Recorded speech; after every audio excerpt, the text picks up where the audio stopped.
मैं इस घर से क्यों जाऊं? ये घर मेरे पैसों के कमाई से चलता है। अगर भाई साहब के भरोसे पे टिके रहते ना, तो हम सड़क से उठकर इस आलीशान मकान में कभी नहीं पहुंच पाते।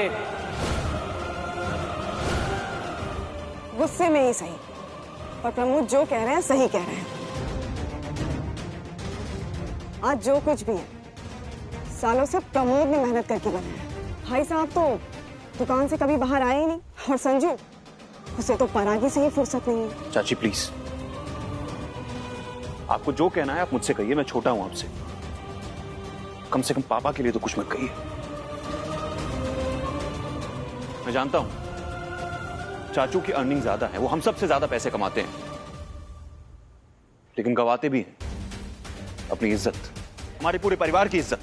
घोटाले में किसका नाम है? चाचू का। मेरे नाम से फ्रॉड किसने किया? चाचू ने किया ना। मुझे भी अपने बिजनेस में शामिल कर लिया। और चाचा जी, कम से कम इस बात का ध्यान तो रखिए कि आप अपने बड़े भाई से बात कर रहे हैं। और प्लीज, हाँ प्लीज, हमारी बदनामी करने के लिए मिनिस्टर तक पहुंच गई और मुझे सीख दे रही हो। अब मैं किसी की कुछ नहीं सुनूंगा। मैंने इस परिवार के लिए क्या कुछ नहीं किया, लेकिन मुझे क्या मिला? सिर्फ बदनामी। पर अब बस, मैंने आज तक जो कुछ भी किया है हमारे फैमिली के लिए किया है, और आप सब लोग ये बात कान खोलकर सुन लो। मैं किसी भी चीज के लिए सॉरी नहीं हूं, और ना ही मैं ये घर छोड़कर जाने वाला हूं।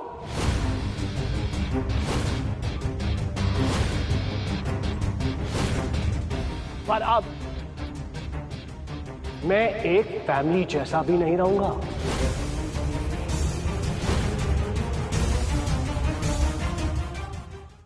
Wait and watch.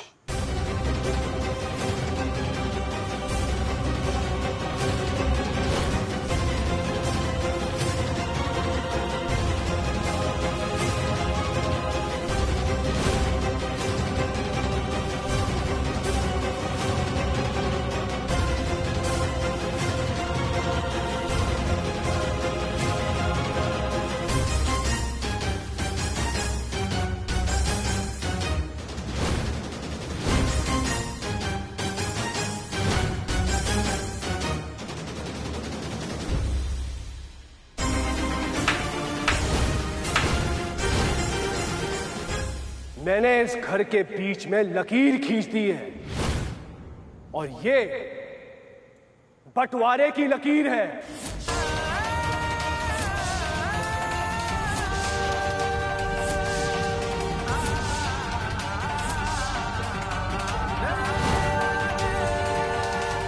आज से हमारी छत तो एक होगी, पर हमारी जमीन अलग अलग होगी। अब ये लकीर तभी मिटेगी जब आप सब लोगों को अपनी गलती का एहसास होगा।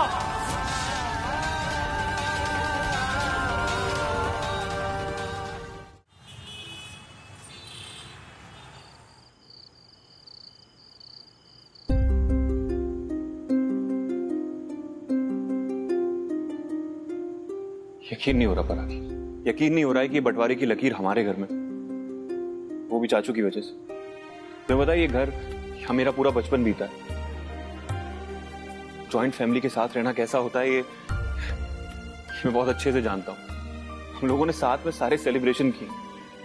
ऐसा नहीं कि हम परफेक्ट फैमिली हैं, लड़ाइयाँ होती हैं हमारे यहाँ भी, लेकिन कोई लड़ाई इतनी देर तक नहीं रहती। लड़ाई करने के बाद वो लड़ाई खत्म हो जाती। मुझे लगता है यही हमारे परिवार की स्ट्रेंथ है। जो लड़ाइयाँ हुई वो जल्दी से जल्दी खत्म हो गई, लेकिन आज ये बंटवारे की लकीर। Sanju, I understand. मुझे पता है तुम्हें कितना बुरा लग रहा होगा, पर तुम्हें पता है मुझे क्या लग रहा है? कि सब कुछ मेरी वजह से हो रहा है। ये सब होने की वजह मैं हूँ। तुम्हें ऐसा क्यों लग रहा है परागी? तुम खुद याद करके बताओ ऑनेस्टली। जब भी तुम अपनी फैमिली के अच्छे मोमेंट्स याद करते हो तो वो हमारी शादी से पहले के दिन है ना, शादी के बाद का एक भी दिन नहीं। माँ भी यही कहती है कि मैं जब से आई हूँ तब से सिर्फ लड़ाई झगड़े ही हो रहे हैं, मेरी वजह से हो रहा है ये सब। परागी ऐसा नहीं, इसकी वजह तुम नहीं हो, इसकी वजह चाचू ही है। उन्होंने कितनी बड़ी बात बोल दी कि इस पूरे परिवार का खर्चा वो चलाते हैं। जो कुछ हो रहा है सिर्फ उनकी वजह से हो रहा है। ये बंटवारा होना था, आज नहीं होता तो कल होता। प्लीज तुम खुद को ब्लेम मत करो।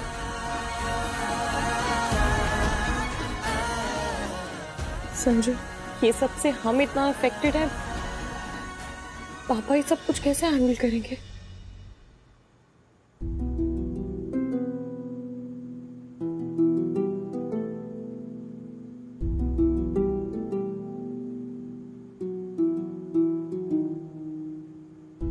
विनोद जी, खाना खा लीजिए। नहीं, भूख नहीं है। मुझे पता है विनोद जी, मुझे भी भूख नहीं है, पर बीपी की दवाई के लिए जितना जरूरी है उतना तो खा लीजिए। विनोद जी प्लीज।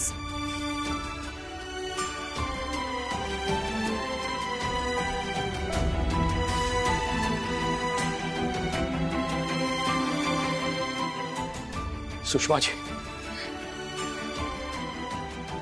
माँ और बाबूजी की आखिरी इच्छा थी कि हम दो भाई जिंदगी में कभी अलग ना हो। मैंने जिंदगी में वो सब कुछ पाया जो मैंने चाहा सुषमा जी। पर प्राउड हमेशा उसी बात का किया कि मैंने माँ और बाबूजी की बातों का मान रखा। जॉइंट फैमिली होते हुए भी साथ साथ रहे, क्योंकि दोनों भाइयों को एक दूसरे के प्रति प्यार है। लोगों को एक दूसरे के साथ लड़ते देखा है, घर को बिखरते हुए देखा है, ये नॉर्मल सी बात है बंटवारा होते हुए। लेकिन कभी ये नहीं सोचा था कि हमारे घर का ऐसा बंटवारा हो सकता है। सच कह रहा हूं सुषमा जी, सच कह रहा हूं, मुझे पूरा विश्वास था अपनी फैमिली पर। अगर भगवान जी भी आके कहते ना कि तेरे घर का बंटवारा हो रहा है, तो फिर भी मैं यकीन नहीं करता।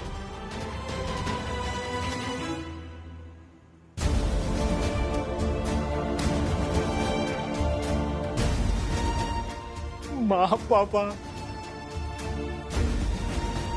मैं आप लोगों को दिया हुआ वादा निभा नहीं पाया। एक बेटे के तौर पे, एक भाई के तौर पे मैं फेल हो चुका। तुम्हारी पत्नी होने के नाते मैंने ये बंटवारे की लाइन क्रॉस तो कर ली है, पर प्रमोद क्या ये डिसीजन सही है? क्योंकि इस वजह से हमारा खुद का बेटा हमसे दूर हो गया है। सही गलत से ज्यादा जरूरी ये है कि मैंने ऐसा क्यों किया। परागी ने ऐसे हालात पैदा कर दिए हैं कि हमारी इस घर में कोई रिस्पेक्ट नहीं बची। भाई साहब और भाभी जी के सामने हमारी कोई वैल्यू नहीं है, और मैं चाहता हूं कि वो ये रियलाइज करें। मेरे बगैर उनकी कोई औकात, उनकी कोई हैसियत नहीं है। और मैं चाहता हूं कि वो ये बात महसूस करें कि परागी के साथ उनकी बर्बादी है। अगर उन्हें खुशहाल रहना है तो उन्हें मेरे पास आना ही होगा। मैं तो बस इतना चाहती हूँ कि जैसा तुम सोच रहे हो वैसा ही हो, और हमें कभी भी अपने डिसीजन पे पछताना ना पड़े। डोंट वरी, कभी कोई पछतावा नहीं होगा।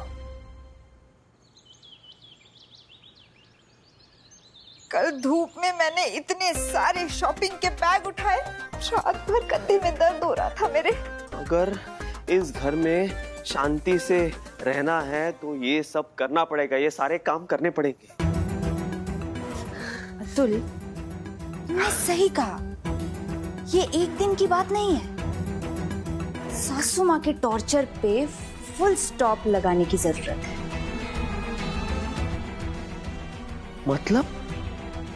मतलब अतुल, अब तुम देखते जाओ मम्मी जी के साथ में क्या करती हूँ।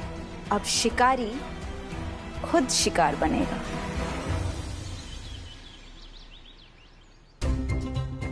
आपके नाम से कुरियर आया है।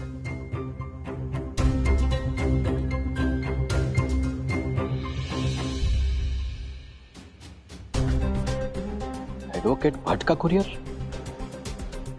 ये उन्होंने मुझे क्यों भेजा है? भाई साहब, ये कुरियर मेरे लिए है।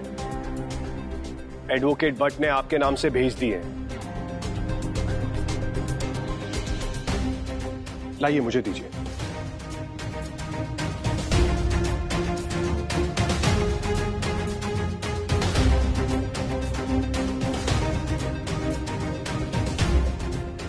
एक सेकंड भाई साहब,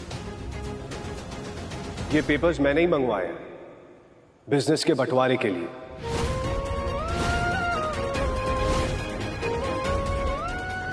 आपको चाहिए आप एक बार चेक कर लीजिए और अपनी IAS बहू से भी चेक करवा लीजिए। इसमें हैरान होने वाली कौन सी बात है भाई साहब? कोचिंग सेंटर मैंने अकेले अपने दम पर खड़ा किया है, तो वो मैं लेना चाहूंगा। और रही बात बुक शॉप की, वो आप रख लीजिए। प्रमोद, तुम्हें हो क्या गया है? पहले घर का बंटवारा और अब बिजनेस का। भाभी जी, जब तक फैमिली जॉइंट थी मैं चुप था। अब जब मैं फैमिली में ही नहीं हूं तो बिजनेस भी अलग अलग हो जाने चाहिए। और ये हम सब जो रईसों वाली जिंदगी जीते हैं ना, इसका पैसा भी इसी बिजनेस से आता है जो मैंने खड़ा किया, जिस पर मेरा हक है। तो भाई साहब, अगर आपको भी कोर्ट कचहरी के मामलों में नहीं फंसना है तो इस पर साइन कर दीजिए, बंटवारा भी शांति से हो जाएगा।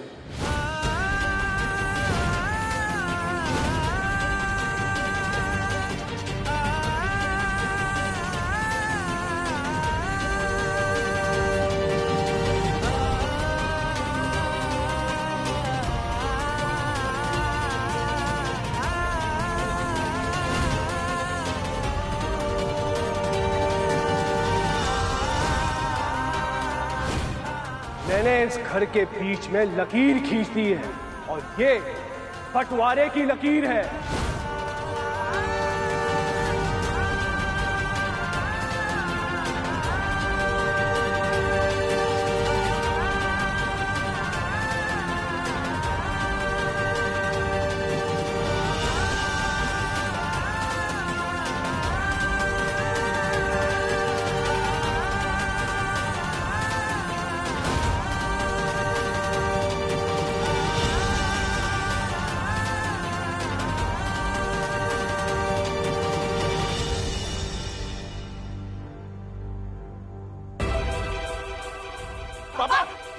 भाई साहब,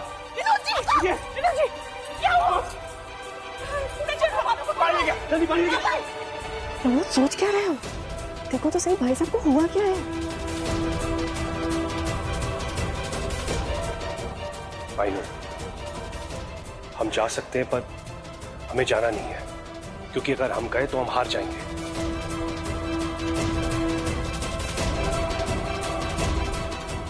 हेलो डॉक्टर, जल्दी से पाठक पेंशन में आ जाइए प्लीज। अरे वाह, क्या बात है, आज तो दोनों निकम्मे अपने आप काम पर लग गए। चलो अच्छा है अगर सुधर जाए तो। माँ, आप जो बोलेगी हम करेंगे। हाँ मम्मी जी, हमें ना अपनी गलती का एहसास हो गया है। अब तो आप ये सोच लो कि आप कभी हमें काम ही नहीं बताएंगी।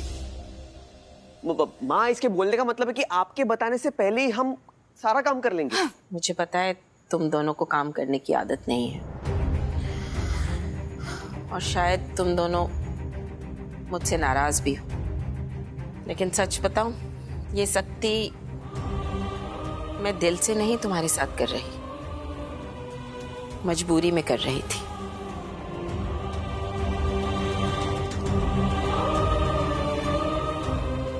शिवा, साईनाथ महाराज जानते हैं, जब से तुम इस घर में आई हो तब से मैंने तुम्हें अपनी बहू नहीं बल्कि बेटी माना है, और आज भी मानती हूँ। ये सब तो मैंने इसलिए किया ताकि तुम जिम्मेदार बन जाओ, ताकि कल जब तुम्हारे बच्चे हों तब उनकी परवरिश तुम ठीक से कर सको। बस यही सोचकर मुझे ये कदम उठाने पड़े। तुम दोनों अगर सुधर गए हो तो बस अब तुम्हें ये सब करने की बिल्कुल जरूरत नहीं है। तुम दोनों जिम्मेदार बनो, सही कदम उठा सको, यही तो मैं चाहती थी। सुनो, आज मैं तुम दोनों के लिए चाय बनाऊंगी। एकदम कड़क वाली। तुम दोनों बैठो।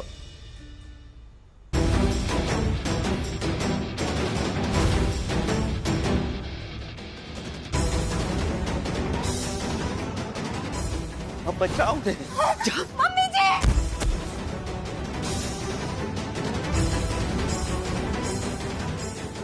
आप रेस्ट कीजिए, डॉक्टर ने बोला है बीपी का अटैक था। संजू, पापा की नर्व के आराम के लिए डॉक्टर ने दिया, मैं मालिश कर देती हूँ। परागी,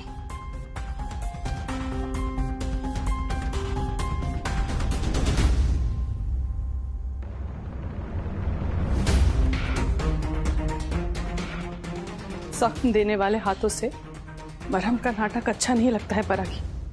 इस घर के, इस बिजनेस के तो तुम टुकड़े कर ही चुकी हो, अब और क्या चाहती हो? आप कैसी बात कर रही हैं माँ?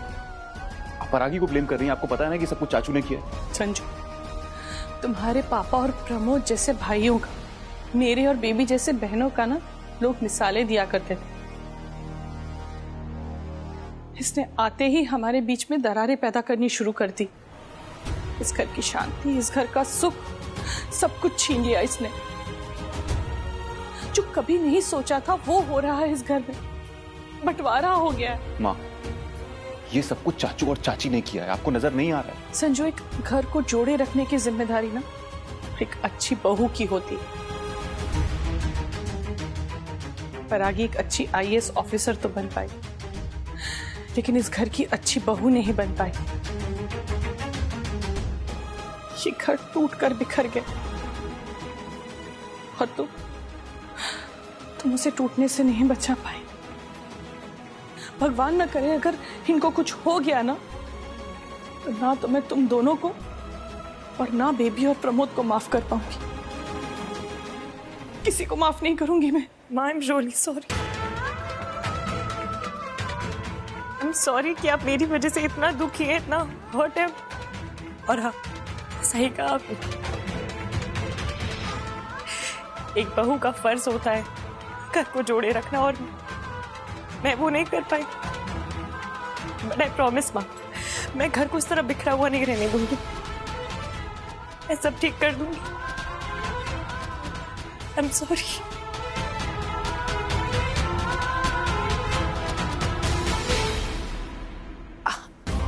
आराम से बेटा। हाँ, बस वहीं पे। मम्मी, भैया भाभी मुझे जो कुछ भी कहते हैं मैं सुन लेता हूँ, कभी कुछ नहीं कहता। लेकिन आज तो हद हो गई। आज मैं नहीं सुनने वाला उनकी, मैं चुप नहीं रहूंगा।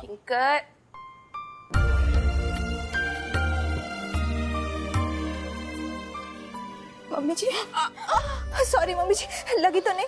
तूने मेरी ये हालत की है। मम्मी जी, मुझे कभी महसूस नहीं हुआ कि आप हमें इतना प्यार करती है।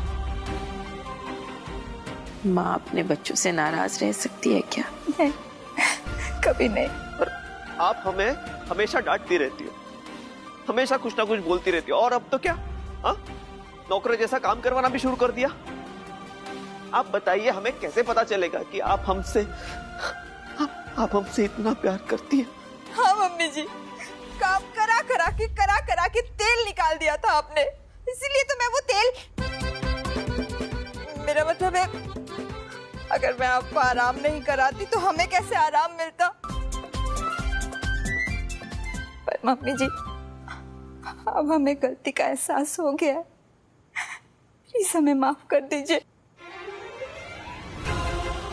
माँ, मैंने आपको बहुत दुख दिया है ना माँ। हमेशा आपका गंदा बच्चा बना हूं मैं, सारे गलत काम किए मैंने माँ। आपका दिल इतना बड़ा है कि मुझे पता ही नहीं चला। लेकिन माँ, मैं आपसे एक वादा करता हूं, मैं आपका अच्छा बच्चा बनूंगा आज से।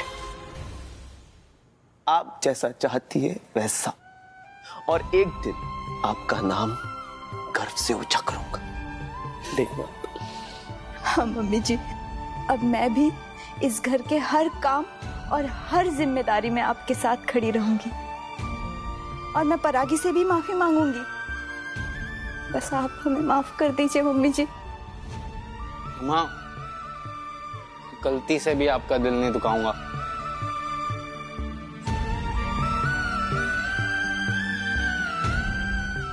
मेरे बच्चे जिम्मेदार बने, समझदार बने और प्यार से आपस में रहे। और एक माँ को क्या चाहिए?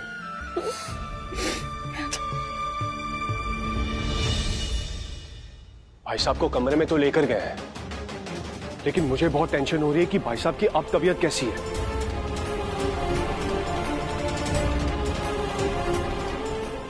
संजू, अब भाई साहब कैसे हैं? वो ठीक तो है? अरे तुम दोनों कुछ बोल क्यों नहीं रहे हो? अरे पुत बनकर क्यों खड़े हो? मैं तुमसे कुछ पूछ रहा हूं। भाई साहब ठीक तो है ना? संजू, क्या